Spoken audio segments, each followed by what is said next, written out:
Ced's great, man.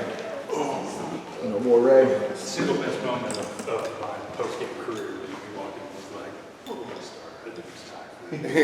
I mean, Cracking. that That was fun. I mean, it was real. It was yeah, great. that was a good moment. Go ahead. Max said yesterday that you guys can handle the accolades, the rankings, some of the extra attention that you're getting now, different than last year's team because you're a more mature group. We just talked to Elijah Green a few minutes ago. He said there's a mood shift this year as opposed to last year. So how would you describe why you guys are able to deal with some of the stuff that's coming your way now that maybe you weren't able to as well last year? Right, I totally agree with Elijah. I think I've said this before even, that there's just been a whole mood shift in the attitude of this team this year, starting from the ground up. And that's honestly why I feel like you've seen a better team this year all around. But one thing I will say, and I think I've said this before too, is that this team is resilient no matter the situation, good, bad, or indifferent.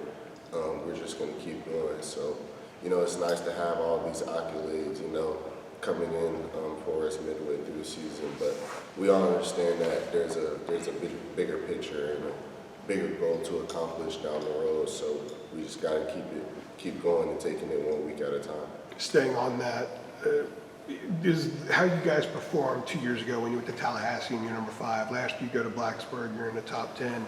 It didn't work out very well. Were those lessons learned that maybe help you deal with it a little bit more now? Yeah, those are definitely lessons learned, and those are feelings that you will never forget as a player. And as a player, you kind of talked about, you use that as fuel during the off season. We don't want to feel like this anymore in the coming season. So I definitely think that we learned from those 2 losses. What stands out about Pitt on offense that you're looking out for? Definitely their running back.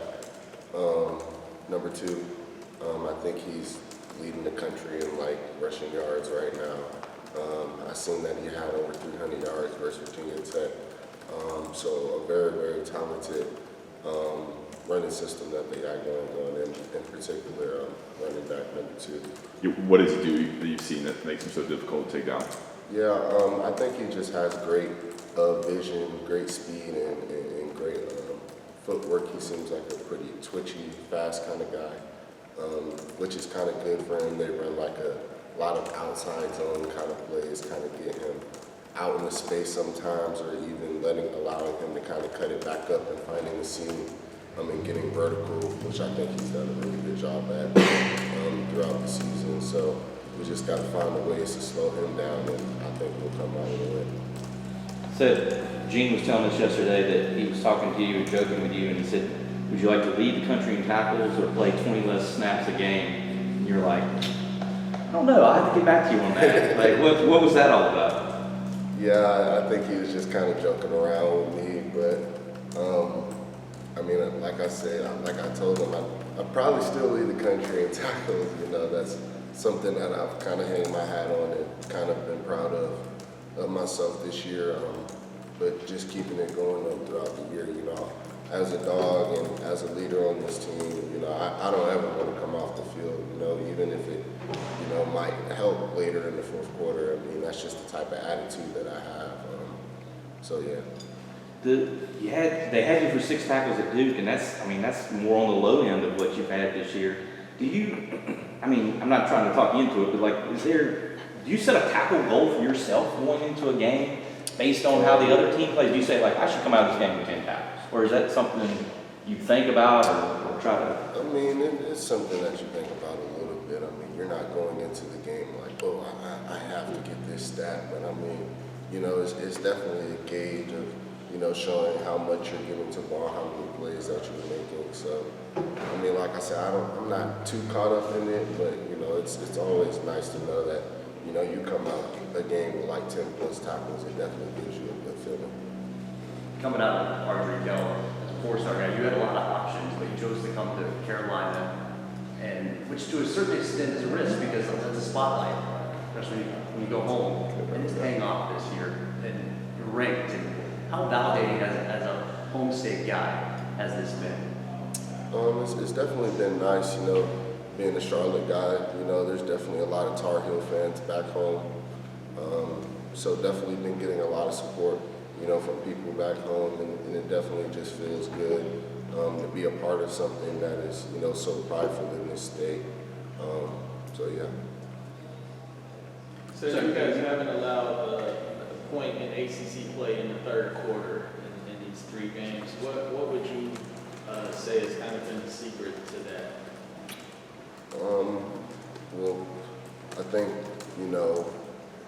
even all season, and particularly, after the Notre Dame game, we've been kind of playing poorly in the second half, kind of in the early parts of the year. And kind of after that Notre Dame game, we made a big emphasis, put a big premium on being better coming out of halftime, being better in the fourth quarter, and just the second half as a whole. And I think that really kind of showed these past 3 games. We've been able to, get a better result in the third and fourth quarters of our past few games than we have earlier in the year. And I'm proud of that. Coming off a bye now, you got a 5 games season left here, you're kind of fresh now.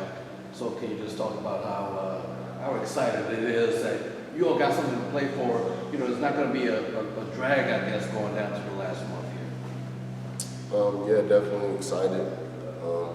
It's always good to kind of have a bye to kind of, get your body back together, kind of reevaluate your team. But yeah, guys are excited to, kind of get back out there on the field and play some games and finish the season strong. Sid, how do you try to, bear with me on this, how do you try to sharpen your knowledge of the game? Gene was talking about yesterday your football IQ, and he was saying you can talk to some guys during a game and their brains are kind of scrambled about what's happening. It's rare to be able to talk to a guy who can tell you, yeah, the guard pulled here, it hit here. How do you try to go about improving your knowledge of the game and making that a weapon for yourself? Yeah, I think, if you kind of just approach the game like I do, it kind of just naturally happens.